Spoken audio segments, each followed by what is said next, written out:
This is an assa flexcore, 5 pins, barrel spools, counter milling. I'm going to try to get into it and then I'll talk about it a little bit. 1, 2, 3, 4, 5.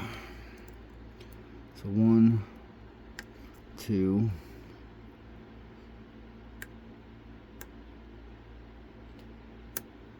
3, 2,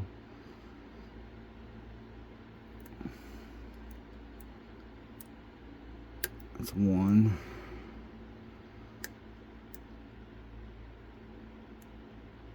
2, and it's open. I've noticed with this thing, it likes lighter tension where normal barrel spools prefer heavy tension, but that's the assa flex core.